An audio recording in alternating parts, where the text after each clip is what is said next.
সাইয়েদনা মূসা আলাইহিস সালাম আল্লাহরে বললেন, আল্লাহ আল্লিমনি যিকরান, আপনি আমার এমন একটা জিকির শিখাইয়া দেন, লা ইয়ালামুহা ইল্লা আনতা ওয়া আনা, যে জিকিরটার শব্দ আপনি আর আমি ছাড়া কেউ জানবে না। দুনিয়াতে যত অদ্ভুত অদ্ভুত প্রশ্ন সব আপনি মূসা আলাইহিস সালামের মাথা থেকে পাবেন। ভেরি কিউরিওসিটি ছিল ওনার, বিভিন্ন বিষয়ে আল্লাহরে প্রশ্ন করতেন। আল্লাহরে বললেন, আল্লাহ আল্লিমনি কালিমাতান, আল্লিমনি যিকরান লা ইয়ালামুহা ইল্লা আনতা ওয়া আনা। ও আল্লাহ, এমন একটা জিকির আমারে শিখান, দিনে রাতে সব সময় এই জিকির আমি করব, আপনারে ডাকবো, কিন্তু শর্ত হলো এই জিকিরটা জানবে শুধু আপনি আর জানবো শুধু আমি, কেউ জানবে। আল্লাহ বললেন, মুসা পড়ো লা ইলাহা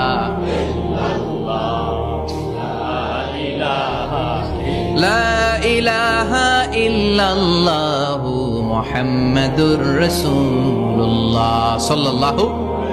আল্লাহ বললেন, মুসা পড়ো লা ইলাহা ইল্লাল্লাহ।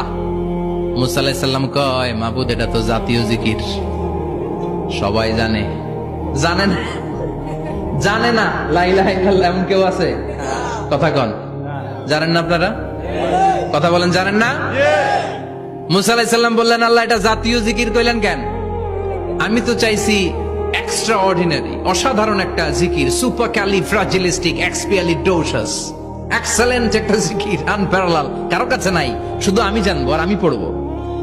আল্লাহ বললেন, মুসা এই লা ইলাহাকে যদি এক পাল্লায় রেখে দাও, তামাম বিশ্ব, সাত আকাশ, সাত জমিনটারে তুলে যদি তুমি আরেক পাল্লায় রেখে দাও, লা রাজাহাত কাফাতু লা ইলাহা ইল্লাল্লাহ, মুহূর্তের মধ্যে লা ইলাহার পাল্লা ভারী হয়ে যাবে।